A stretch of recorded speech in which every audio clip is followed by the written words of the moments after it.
court is on the record in State of Ohio versus Eric Hook, case number 25 CRA 219. In this case, Mr. Hook pled not guilty to 2 counts of aggravated trafficking in drugs, a 3rd-degree felony, and trafficking in heroin, a 4th-degree felony, on August 27, 2025. This case is set for a preliminary hearing today. The court set bond in this case in the amount of $25,000 cash, surety 10% with conditions. Mr. Hook has not been able to post bond, and so he is appearing at this preliminary hearing by way of video from the Conneaut City Jail. His attorney, Brianna Allen, is in the courtroom. She's appearing at table 1 on the video. Also in the courtroom is Law Director John Lewis, who's appearing at table 2 on the video. The court is also going to take up State of Ohio versus Eric R. Hook, case number 25 CRA 292. This involves a new criminal charge of escape, a 3rd-degree felony. So we are going to conduct an arraignment on this case today. So with respect to the new charge, Ms. Allen, has your client received a copy of the complaint filed against him? He has. Okay. Does he wish me to read the complaint as well as his rights? No. So he is waiving a reading of his rights and the complaint. Yes. And how does he wish to plead to the escape charge? Not guilty. Okay. The court will accept the not guilty plea.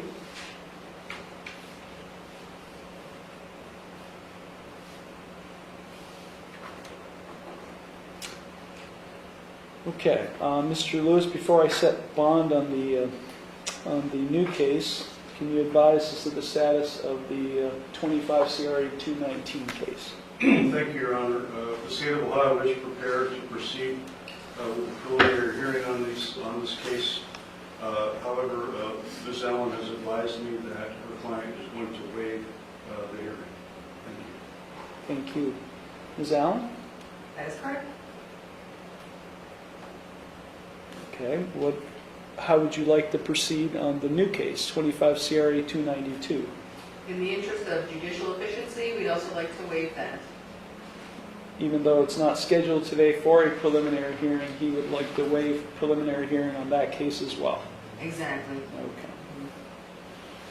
Okay. Okay, Mr. Hook, it's my understanding today that you wish to waive your right to a preliminary hearing in both of these cases. Yes, sir. A preliminary hearing is a hearing where the prosecutor is required to present evidence to establish by probable cause that you committed the felony offenses. If this court, after that hearing, finds that you probably committed the felony offenses, then I would bind the case over or transfer the cases to the Ashtabula County Common Pleas Court for further proceedings. Do you wish to waive your right to a preliminary hearing in both cases? Yes, sir.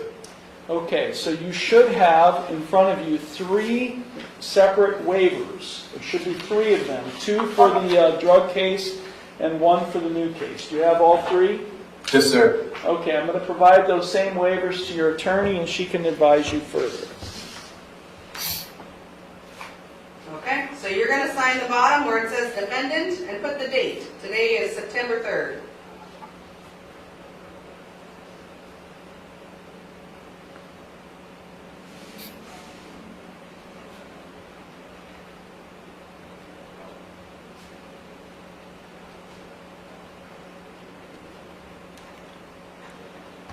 And for the record, which I failed to do, I am appointing the Public Defender's Office to represent him on the new case, 25 CRA 292.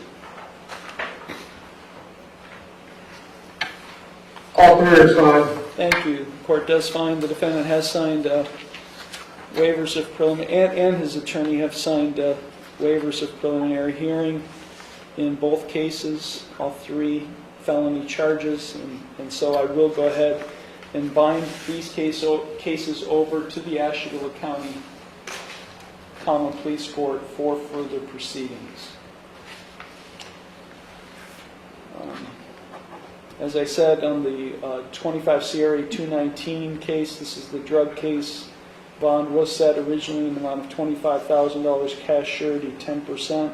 He is ordered not to consume or possess alcohol or drugs, and he is subject to random chemical testing. Would you like to be heard on bond in that case, as well as setting bond in the new case, Ms. Allen? I know it's an uphill battle with a new escape charge, but what I can say is he's the sole custodian of a 17-year-old who is trying to get enrolled in high school. He's willing to do GPS monitoring, abide by whatever conditions are set, if the court would be willing. Your Honor, I only need like an hour just to get him enrolled in the Conneaut.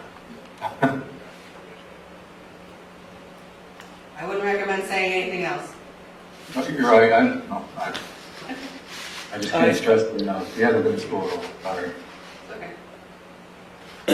I did neglect to indicate that Mr. Lewis submitted a written bond recommendation on the new case, but I'll ask Mr. Lewis what your position on bond in both cases are. Your Honor, my position on the 25 CRA 219 case, the bond in that case is currently set is proportionate to the serious nature of these charges, and ask that the bond not be modified in that case, especially in light of the case, the new case which Mr. Hook picked up, of 25 CRA 292, wherein the nature of that offense is an escape from custody of Conneaut Police Department when he was transported to a hospital.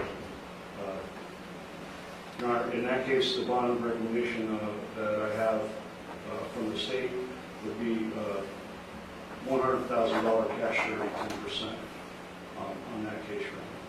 So the police took him to the hospital for some medical treatment? Correct, from our jail, and he escaped from the officer. That is the allegation, Your Honor. And how was he taken back into custody, allegedly? He was chased down by the officer and taken back into custody. Okay.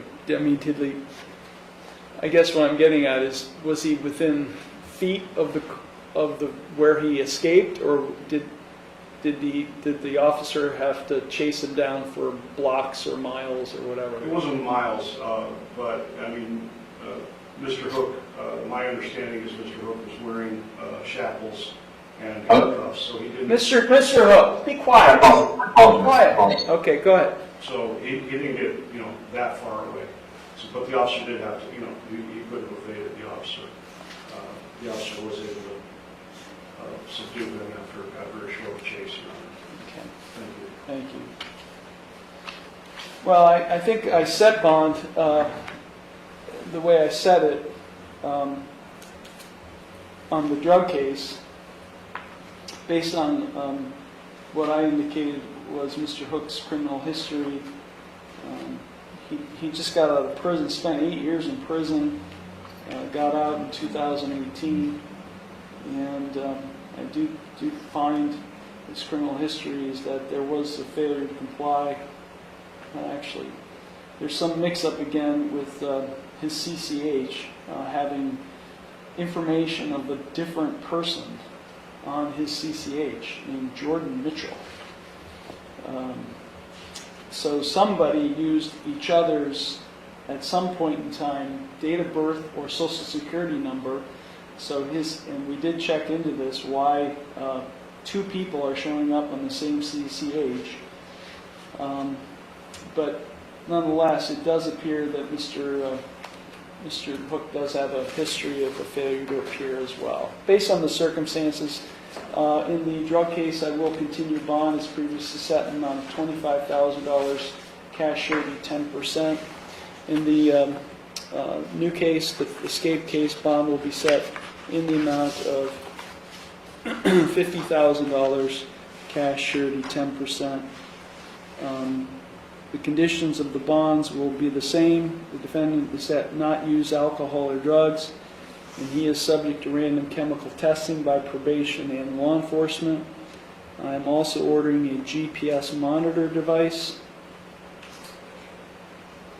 In the escape case, if he does post bond, at the defendant's expense. Both cases, as I said, will be bound over to the Common Pleas Court for further proceedings.